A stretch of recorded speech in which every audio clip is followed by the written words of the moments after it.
Baik, terima kasih dari rapat yang pada hari ini rapat adalah rapat konsultasi sebetulnya dengan Bupati bersama dalam hal ini sebagai penindak umumnya.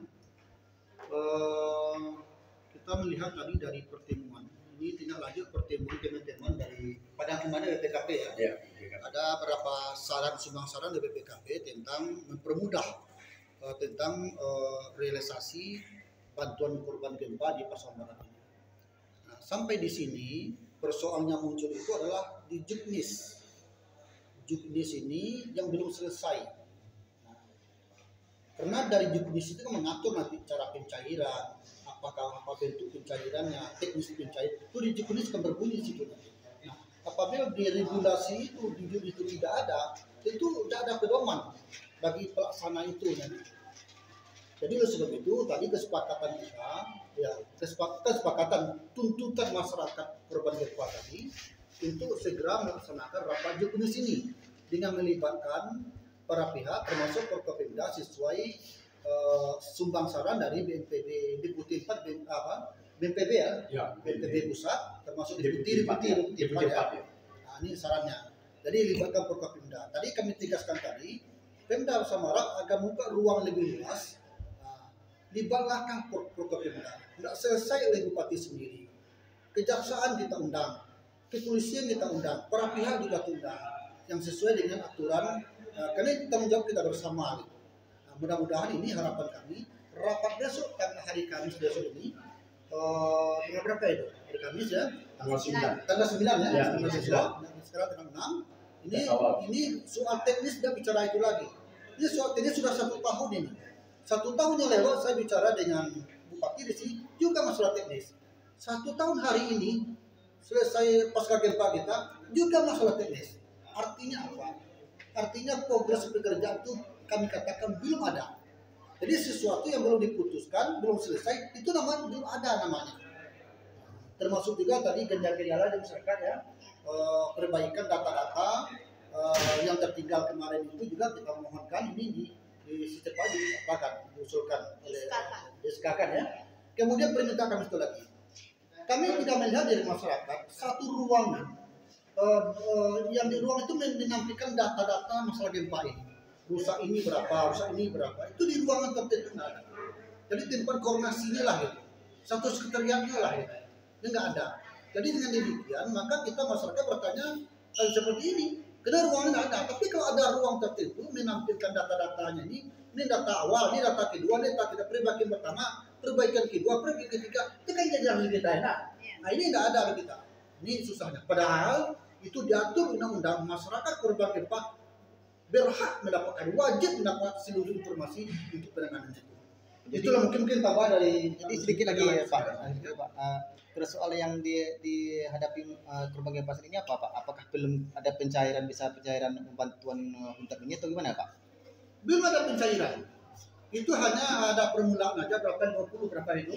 34 ya. Itu sebagai contoh awalnya gitu. Tetapi sekarang ini masyarakat kita menunggu kapan ini realisasinya gitu. Kapan pelaksanaan itu aja betulnya. Soal teknis itu mereka inilah yang.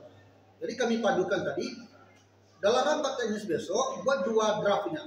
Draft juknis itu. Satu juknis mengacu yang seperti mereka ini, satu juknis disesuaikan dengan kehendak masyarakat keadaan lapangan gitu. Karena bahasa Deputi 4 BNPB itu dicari solusi lapangannya, dipermudah, jangan dipersulit. Berarti ada kebijakan lapangan, ada masalah lapangan yang disesuaikan dengan lapangannya. Dan itu berlaku bagi pembangunan semua sebetulnya. Berarti gini, kita membangun satu jembatan satu tempat.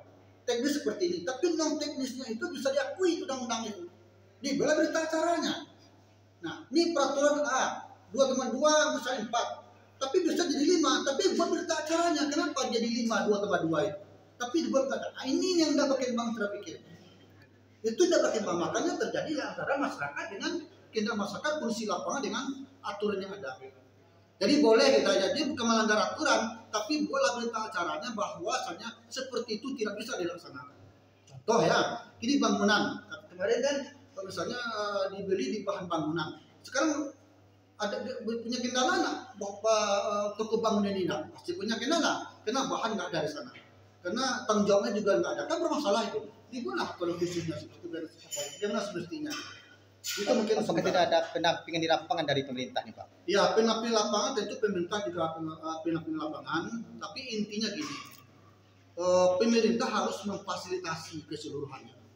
Ya, kemudian informasi harus terbuka, dan kemudian juga masyarakat diberitahu aturan ini juga disosialisasikan dulu sebelum disepakati dengan masyarakat. Jadi jelas dia.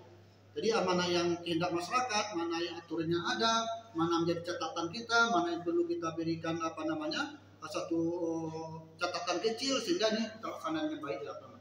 Contoh tadi, saya juga pernah mendengar itu di antara rumah itu ada dua rumah dia, rumahnya bersatu gitu, bangunnya satu, tapi keluarganya dua sana. Seperti ini kan ruang sekda, ini ruangan wakil bupati. Dia dua rumah itu, tapi satu bangunan, tapi belahnya dua. Nah, yang dapat itu cuma satu, padahal kan ini dua dia. Dua yang punya rumah, tapi menyatu rumahnya itu. Nah, ini juga teknis namanya itu. Ya Pak, nah, sekarang kan belum ada bantuan huntap Pak ya. Jadi warga yang korban gempa ini tinggal di mana sekarang Pak? Sekarang mereka tuh tinggal di rumah Huntara kemarin.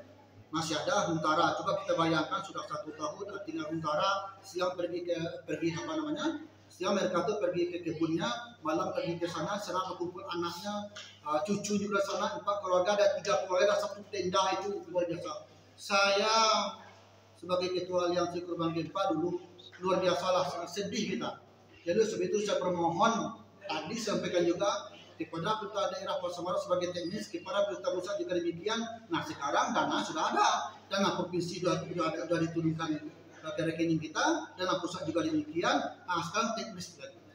Jadi harapan kita penderitaan kami korban gempa ini, mohon kami ke depannya seluruh yang terkait, yang terlibat dalam ini, mohon segera mungkin.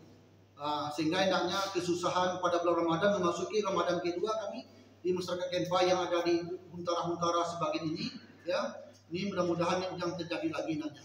Di menjelang Ramadan ini selesai cepat kalau dapat seperti itu. Ada progresnya lah, ada perkembangannya lah gitu.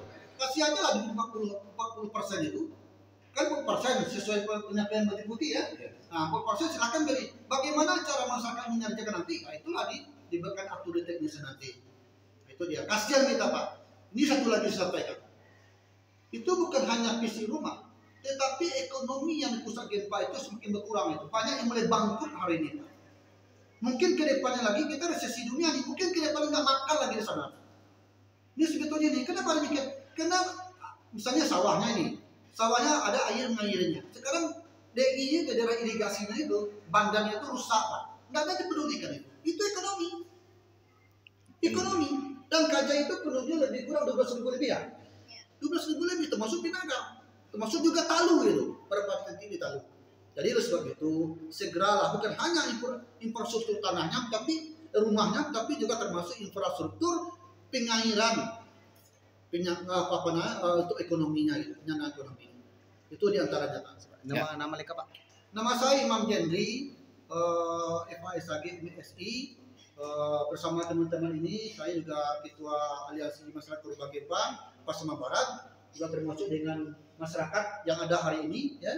Itu kita harapan kita nanti ke depannya, sehingga hendaknya harapan kami sekali lagi Pak, sehingga penderitaan kami yang ada di lapangan ini cukup berakhir lah hendaknya secepat mungkin gitu.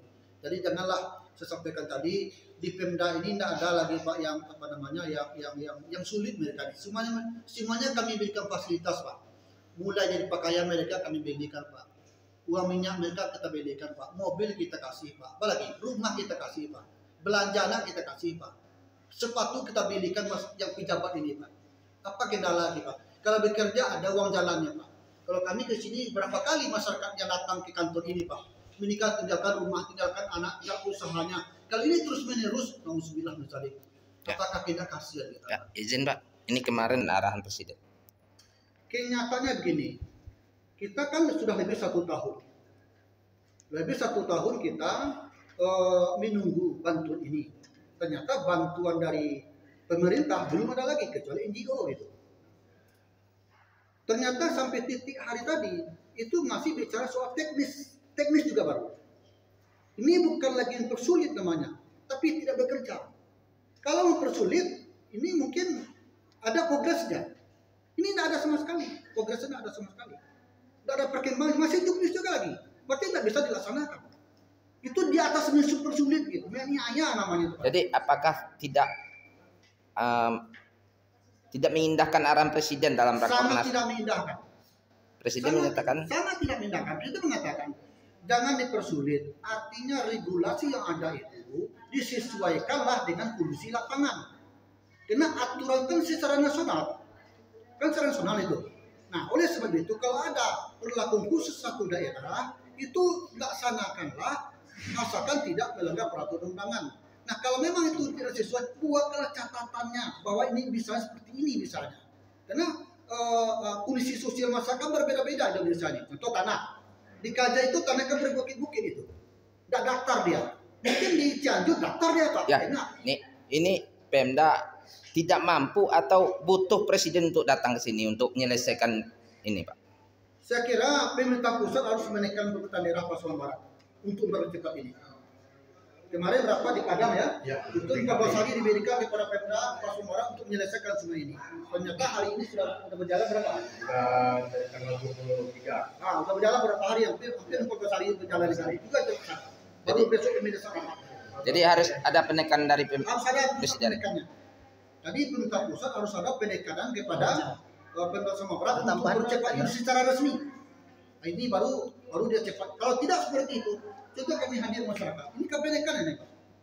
Nah, ini kan penekanan namanya. Meminta kami supaya Pemda Pasuruan Barat ini secepat mungkin untuk melaksanakan ini. Jadi ini memang luar biasa kejadian ini, dan saya kira ini memang perlu kita bantu kita bersama lah. Termasuk juga mohon kita kepada Kapolres dengan kejaksaan, ya, pengadilan, para pihak yang lain, kita bersama-sama kita sehingga hendaknya masalah ini selesai secepat mungkin.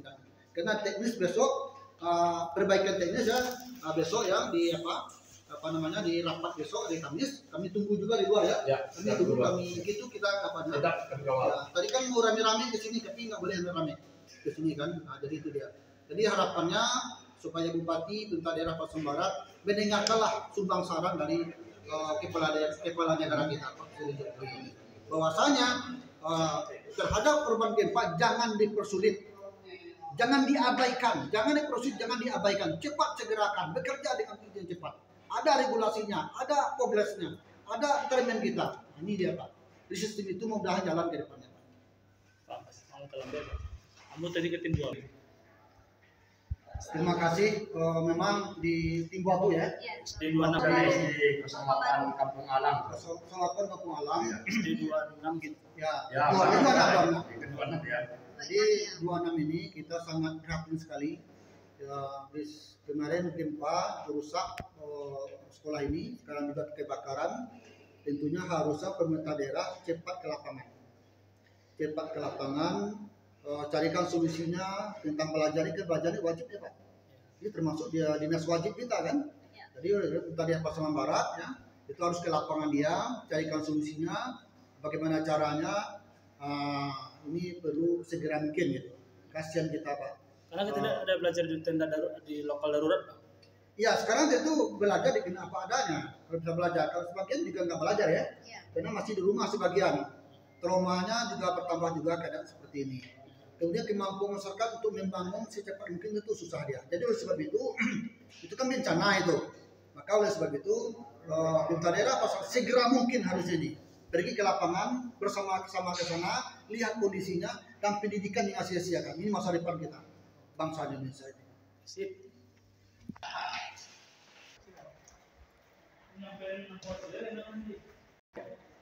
Jadi